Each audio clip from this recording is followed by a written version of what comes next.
Ассалаумағалейкум, құрметті достар. Менің есімім Бақытжан Тұржан. Бұл менің ұзақ күткен техникаларымның бірі, және менің парақшамдағы, каналымдағы ең қымбат шолу болайын деп тұр. Олай болса, бастайық. MacBook Pro 2021 жылғы. Бұл мощный MacBook'ты көрсетпес бұрын жақсы бір энергия керек. Ол үшін Arabica кофенің кофесін ішіп, әл-ауқат жинап аламыз.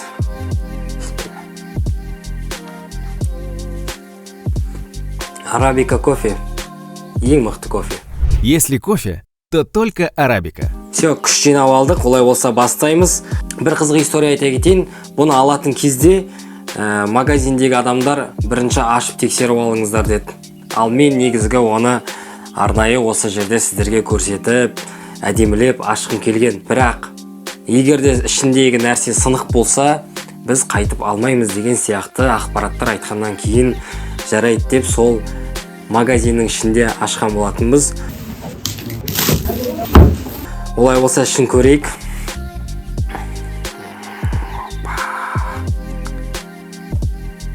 Жалпы Apple компаниясы упаковканы өте мықты жасайды. Тіпті упаковканың өзінен әдемі бір ләззат алуға болады. Әсер өте керемет.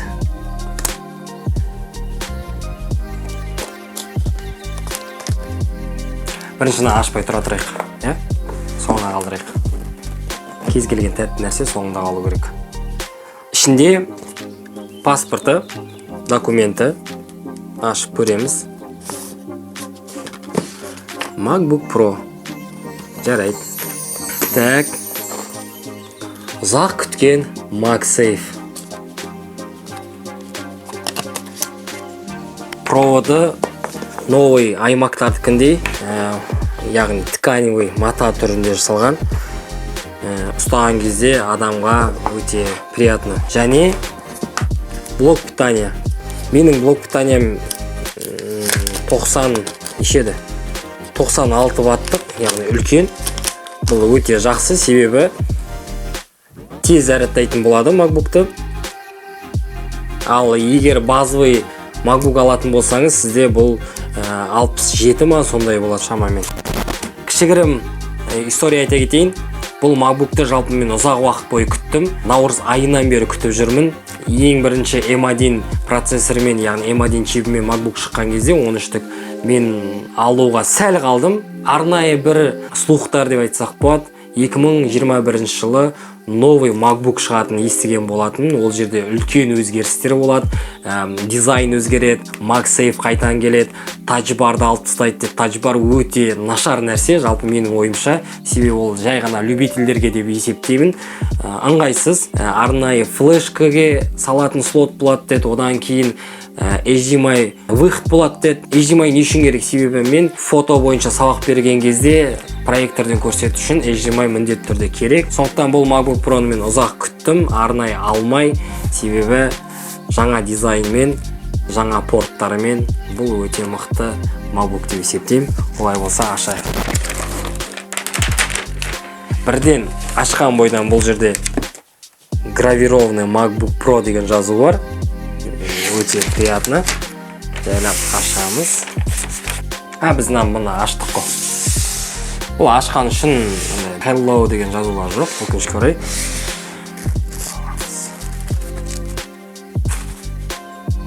Настройкасы шықты. Кішігірім сіздерге айта кетейін. Бұл жерде iPhone-дағыдай кекіл бар. Және клавиатура. Бұл жердегі клавиатура өзгерген, яғни қара болды. Бұл пластик емес, бұл алюмин, бірақ қараға сырлаған, себебі бір целый нәрсе болып тұру үшін. Одан кейін дизайн өзгерген. Дизайн деген бұлай квадрат болған, түзу, бұрынғысы кішкене овальный болатын болса, бұл тік. Бұл жердегі MacBook Pro деген жазу жоқ, бұрынғыдай астында бар. Если мақтанғыңыз келсе, осылай ұстап жүресіз. SD картқа слот, және Thunderbolt Type-C, және HDMI. Сосын бұл жерде MagSafe, 2 Thunderbolt, яғни Type-C, және наушникке мини джек. Мен алған комплектация 14 диагоналдық MacBook Pro және оның процессоры M1 Pro 10 ядрлық, CPU 10, GPU 16, оперативный память 16, жесткий диск SSD 1 терабайт. Негізгі ең бастапқысы 1 100 000 шамасында. Ол жерде базовыйда берілетіні 512 гигабайт SSD, оперативный память 16, CPU 8, GPU 14. Ал бұл жерде CPU 10, ал GPU 16. Бұрынғы MacBook пен салыстырып көрейік. Себебі көп адамдар айтып жатыр, бұл MacBook былай айтқанда үлкен болып кетті дейді.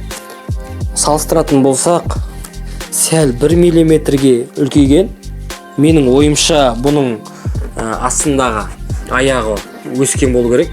Сол үшін де үлкен болған шығар. Былай айтқанда, егер бізден ашып тастайтын болсақ, экран алып тастайтын болсақ, міне дәл мен бірдей болып тұр. Бірақ мен ойымша бұл проблема емес, бұл үлкейгендігі. Проблема мынада. Разъемда проблема. Енді так былай салыстырып көретін болсақ, қаншалықты өскенін көреміз. Бір шама үлкендігі бар. Бұның құрттай 1 мм-ның өзі үлкен роль атқарады. Мына 2017 жылғы MacBook Pro және бұл 2021 жылғы MacBook Pro. Егер де екеуінің экранын қарайтын болсаңыздар, экранда біраз үлкейген. Арабика кофе. Міне MacBook-тың барлық настройкаларын жасап қостық. Бұлай бір қарап отқан кезде бұл кекілі ешқандай кедергі келтірмейді. Қайта керісінше үстінде тұратын менюді жоғарға көтеріп жіберген, ол өте ыңғайлы. Яғни рабочий пространство одан сайын үлкейіп бастады. Тағы да айта кететін, бұл MagSafe зарядкасы, бұл 3-ші версиясы, яғни быстрый зарядка. Бұны дәл осы MagSafe 3-ші версиясымен, яғни сонымен қоятын болсақ, зарядкеге жарты сағаттың ішінде 50%-ке дейін толтырып береді. Яғни өздерінің айтуы бойынша. Жаңа слоттар бойынша толықтай айттым, өте ыңғайлы.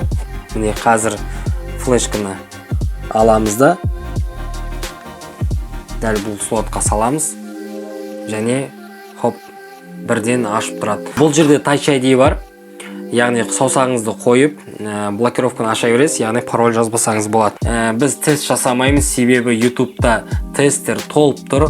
Тест жасайтындай менде басқа ноутбуктар жоқ, және менің өзім күрделі жұмыстарды жасамаймын. Мысалға, кейбір адамдар After Effects тағы неше түрлі нәрселермен жұмыс жасайды. Олар көбіне Windows системасымен жасалған компьютерлерді алып жатады. Ал маған өзім үшін өте ыңғайлы MacBook. Неліктен менің таңдауым MacBook? Себебі MacBook-тың өзінің бірнеше плюстары бар. Жұмыс жасап жатқан кезде сіздің зарядкаңыз өшіп қалған болса, программаларыңыз бар, Premiere Pro немесе Photoshop, Lightroom тағы неше түрлі программалар болады. Және зарядка қосқаннан кейін қосылған кезде дәл қалай жабылды, папкалер қалай ашылып тұр, дәл солаймен сіздің рабочий столыңыз дәл солай тұрады. Компьютер полный өшіп қалмайды, өзінің үлкен бір плюсы. Және де ноутбукты қосып өшіріп жүрудің қажеті жоқ. Жай ғана жұмыс жасап болдыңыз ба, жаба саласыз, келдіңіз, жұмыс жасайтын кезде аша саласыз, Touch ID бар, қосасыз, болды. Ешқандай проблема жоқ. Және де тағы да бір нәрсесі ол дизайн өте ыңғайлы. Әдемі, көзді шаршатпайды. Мысалы, басқа ноутбуктерді алып қарайтын болсақ, неше түрлі дизайндар жанып тұрады, бейтіп тұрады, неше түрлі нәрселері бар. Әрине ол да әдемі, бірақ минимализм деген дизайн ол өте жақсы дизайндардың бірі мен үшін, себебі көзді шаршатпайды. Ең главный нәрсе бұл операционный система. Яғни, егер де сіз Windows болатын болса, күндердің күнінде шаршап қалып тұрады, жиі переустановка жасау керек болады. Және тағы да антивирус қондыру керек болады. Сондай сияқты мәселелер бар. Бұл жерде ондай нәрселермен сіз жолықпайсыз. Әрине iOS-ке арналған вирустар бар, бірақ бұл жиі кездеспейді. Үлкен плюсы өзінің арнайы программаларымен оптимизация деген нәрсе өте мықты жұмыс жасалған. Және бұда тұрған оперативный память 8 болатын болса, мысалы менің ескі MacBook-ымда оперативный память 8 гигабайт. Бұл 8 гигабайтты обычный компьютер 8 гигабайтмен салыстыруға келмейді, себебі бұл оған қарағанда кішкене мықтырақ, мощный болады. Сондықтан цифрына қарай салыстырмаймыз. Бұл жерде 8 гигабайт деген сөз, ол обычный компьютерлерге қарағанда ол мықтырақ болады. Және бұл жерде менде новый MacBook'ымда 16, бұл одан сайын мықты деген сөз. Менің таңдауым әрқашан Apple компаниясының ноутбук MacBook'та. Биылғы новый MacBook тіпті идеальный компьютер десек болады. Әрине енді минустар болуы мүмкін, но мен үшін қазіргі кезде топовый ноутбук, яғни топовый компьютер десем болады. Осымен бітті.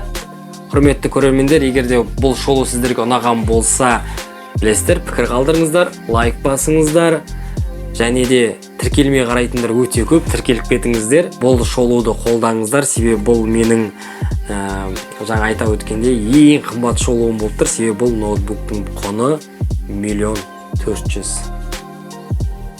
Арзан емес. Біреулер приора аларым деген ойда болуы мүмкін, бірақ приорамен таксовать етіп ақша табатын болсаң, білмеймін, оны 1.400.000 қашан ақтайтынды. Ал ноутбукпен, егер де сіз осы салада жұмыс жасап жүрген болсаңыз, тез арада ақтап алуға болады. Әрине, Алла Тағала сізге денсаулық берсе. Деніміз сау болсын, аман болайық. Ассалаумағалейкум. Көріскенше сау болыңыздар.